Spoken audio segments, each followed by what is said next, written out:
Today we're going to talk about problem, but we all know problems are going to come up with life, and there's three um, stages of problems, right? There's define the problem, right? Then we want to look at how can we prevent this from happening again, and then we want to repair the problem because it's very hard to level up.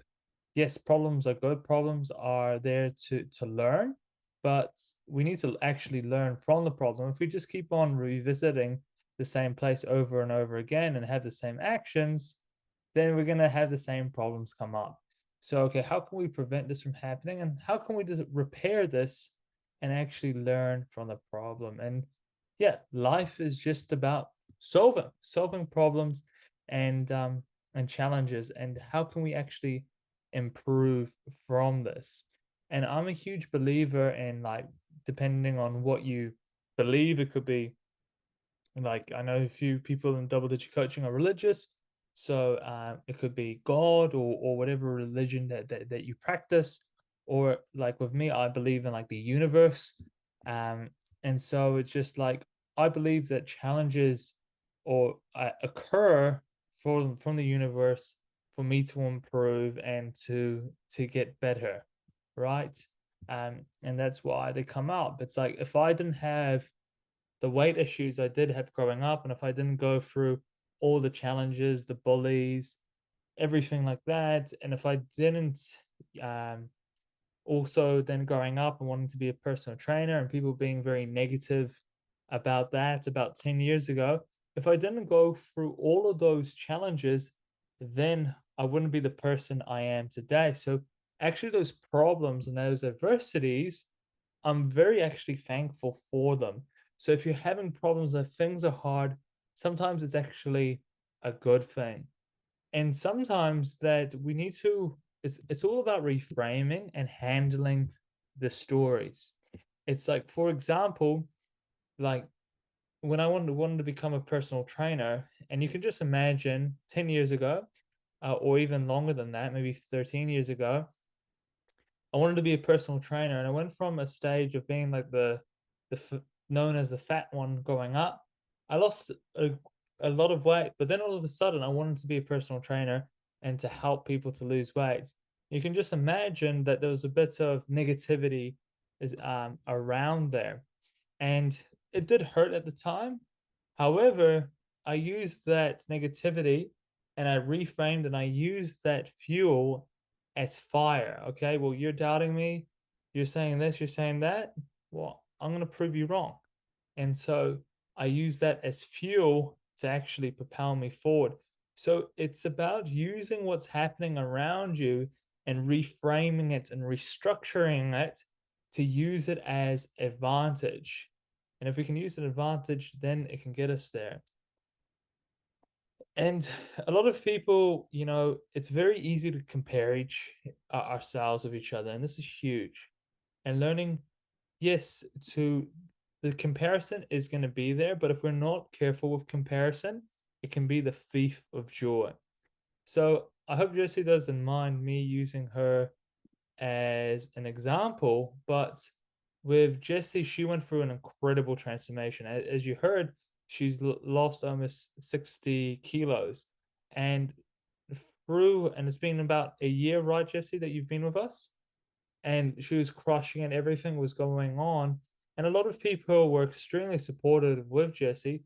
But what happened in the group early on when, Jessie was losing 30, 40 kilos, um, and it happened quite rapidly, was that some people were very motivated, but some people actually started comparing themselves. Like, why is Jessie doing so well and I'm not good enough? And they would say it. And not only that they're putting themselves down, but they're also dampening Jessie's buzz as well, right? She just wanted to do good. She wanted to motivate each other.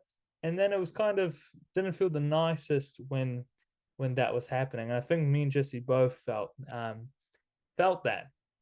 So it's really important. Yes, like comparison can be good sometimes. If like Jesse's all like, for example, Jesse's awesome, she's crushing it, I'm gonna crush it too. And that's the frame we want to have it. But as soon as we start comparing ourselves, we lose our power, right? If we start comparing ourselves in a negative way and go into the victim mindset, then we lose all of our power, right?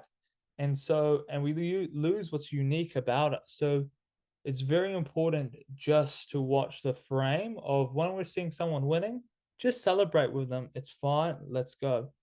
Or for example, I'm a part of a business mastermind for health coaches, and there's one health coach who does quite significantly better than we do. He's got like thousands of clients, and he's always giving us advice and tips. And we're really his competition, but he does it from the kindness of his heart. And one guy left the mastermind, and he said, the reason why I left is because so and so is always bragging about their success. And so it was very interesting where me and everyone else really appreciated his insights. But this gentleman who left actually went into a negative mindset and compared himself, saying, oh, he's a show off. And even though the guy just wanted to help. So it's very important with the comparison. And just remember, the grass isn't always greener on the other side. It's green where you water it. And you're exactly where you need to be. Okay. You're exactly what you need to be. And it's very important. And the best thing that you can focus on is yourself. Yes, 5% motivation of others are doing. That's cool. But the other percent, or even 1%, but the 99% is with you, and really focusing on you. Focus is like the most critical thing of success, and removing distractions. If people don't serve you and if they're not what you want to do, then remove it. Like, I've got a rule with my friends now that if we're going to hang out, we're going to do something positive. I'm not interested in going to a bar or places like that. If we're going to hang out, we're either going to do something that's going to improve us. So it could be hanging out with our families, right? If my friends have children, I've got a child, we're doing that. If we're going to, another thing is that if we're going to hang out, it's either gym or playing sports or going for a nature walk.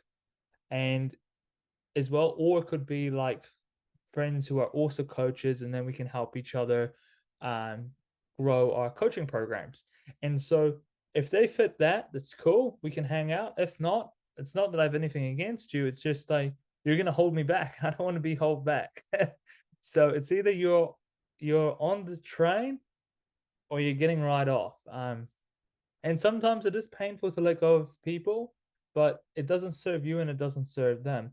And then you get an opportunity for them to step up to the plate, right? And it's really important. Another thing is just being impeccable with your word. And your word is your bond. And if you don't stick to your word, confidence will go down. So it's really important just to be really realistic. One of my friends, he's put on a significant amount of weight, and there's a few times he's jumped on journeys and things like that. Not with me, like through double digits. Or obviously he's a guy, so that won't really work. Um, but he's always tried, oh, I'm gonna do cut out this, or I'm gonna do that, or I'm gonna do and just too much. And I said, bro, all we're gonna do is that we're gonna do one thing and we're gonna focus on it. He loves squash, and I was like, okay, once a week we're going to play squash, and that's that. And so it's a very low fun commitment that he can do. And I recommend doing that. Keep it simple, but if you're gonna do something, make sure you can keep your word to it. If you're gonna be like, I'm gonna eat nothing but chicken and broccoli and air forever, it's gonna be very hard to stick to. And once you break the promise to yourself, confidence will get low. So very important to keep your promises to yourself. Um, Otherwise, yeah, just confidence gets lower and lower. And we were told that it's bad to lie, but it's why are we lying about our health and fitness goals? Or something that I really don't agree with, and it's actually a client called me out on it once. And I used to talk about cheat days. It's like, yeah, once a week you want to have a cheat meal. And then she's just like, well, that's creating a negative association with food, a cheat meal, like a it's almost like a binge meal. And then I was like, what are you talking about? And then when I actually thought about it, I was like, oh my God, she's right. Like, we're told it's not good to cheat on our partner. It's not good to cheat on tests. It's not good to be dishonest. Why would we cheat on our healthy lifestyle? And that was a really good reframe. Now, obviously, there's a science with cheat days. There is some scientifics with it that you want to go just like once a week. You want to go a little bit over calories, just by 300 calories. They say, and that you want it to be slightly higher in carbs, and that's what some of the research call it. But it's actually called a refuel days, because what happens is your fat burning hormones can start to slow down, and then you just want to add a little bit more calories. But that's more very complicated. And that's probably more of an advanced thing when you're getting quite lean. However, back to topic that, yeah, you wouldn't cheat on a partner or a test. Why would you cheat on your healthy lifestyle? The most important thing that you have is your health, and it's important to protect it. Okay. And yeah, and just remember, things aren't going to go your way, and that's just a part of life. Okay. And it's how you bounce back, which is really um important. And look in what you when things don't go your way, look like, what have I learned from this? What have I overcame from this? And try not to take things personally, I've realized. And try to keep with that frame. It's and I'm saying all this, but I'm still learning as well. It's like today, me and my wife this morning, we had a little bit of an argument of something that she said. And I could have just said, hey, I didn't appreciate it, and went on with my day, but I let it mess with me for hours, hours and hours and hours. And then I was like, it was what I was talking about last week. I was like, oh, she's not respecting me. She said this, she said that, and I'm spewing over it. And then what I realized was that I'm behaving as a child. Exactly what I was talking about last week on the mindset call. I'm the one, holding on to it, acting like a child, acting like a little boy.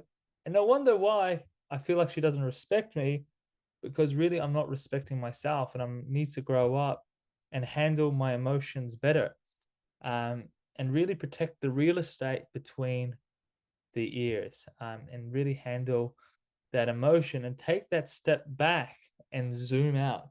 All right, this is what's going on. Zoom out, take a step back, and look at the bigger picture. How am I behaving? What can I do better? And taking full ownership. And just remember, there's there's always going to be problems, and how can we learn from them, and how can we become better? Okay. And just really raising those standards. Okay. And not letting things hold you back from that change. Just remember what I was saying before, is that environment is really important, and who we really hang out with is who we become. um and so, yeah, and if someone needs to get off the train, they need to get off the train.